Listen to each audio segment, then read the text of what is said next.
14 hodin a 30 minut. Jestli nás slyšíte kdekoliv v areálu pardubického závodiště, tak právě teď pojďte blíž, pojďte k pódiu, protože za malou chvíli začne speed carving.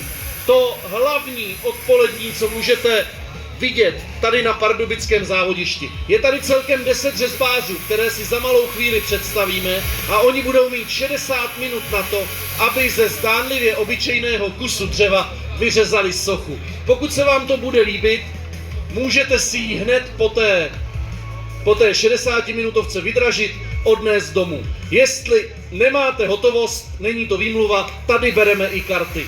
Je to úplně jednoduché. Paní se rozzářily oči, vypadá to, že budete dražit. Manžel si vzal kartu, vy budete dražit. To zní jako plán. Máme připravené řezbáře, kdo pak nám ještě chybí? Vašek Lemon. Vašek spí někde? Už běží.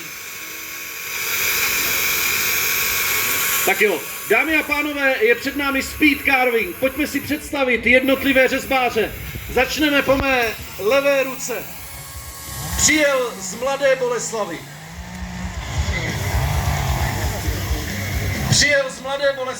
V civilním povolání vyrábí Škoda automobily v Mladé Boleslavi.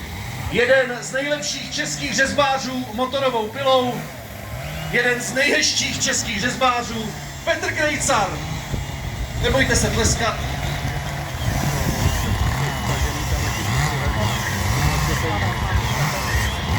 Přijel až z božího daru.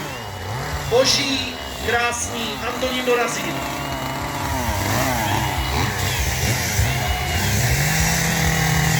Dalším řezbářem po mé levé ruce je muž, který neumí česky, takže můžu říkat, co chci. Je to milovník pohádky Včelka Mája, protože ji dobře znají i v Německu. My mu tedy familiárně říkáme Vilík. Christian Schmidt.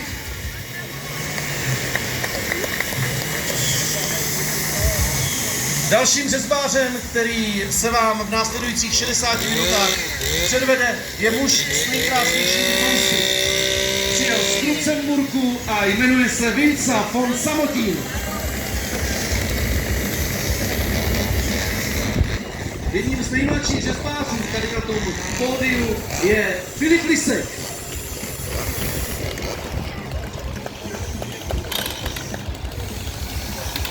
Muž, který ze řezbářů na pódiu vyřezal nejvíce soviček. A vypadá to, že sovičce se bude věnovat i tenhle víkend. Nebude? Bude. Martin Schuster.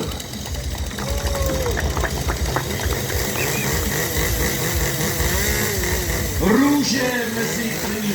A to doslova. Nejkrásnější řezbářka na celém pódiu, o tom nebudeme diskutovat. Přijela ze Dvora Králové nad Labem a jmenuje se Magdalena Malá.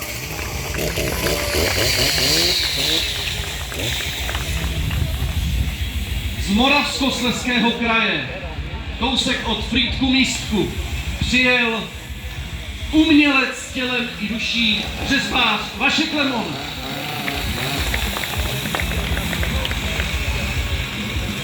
Nejmenším řezbářem na pódiu, co do výšky, nikoliv však co do jeho umění, je Pavel Vrcula.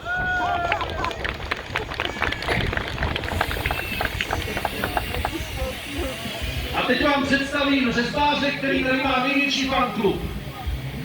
Neslyším ten fanklub?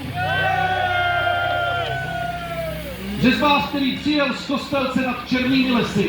A já jsem se před malou chvílí dozvěděl, že tenhle muž se věnuje ve svém řezání hlavně charitě. A nedávno díky jeho práci se už charitě věnovalo celkem 1 milion korun. Dámy a pánové, Petr Moravec. Nebudeme to zdržovat, čeká nás 60-minutový speed carving.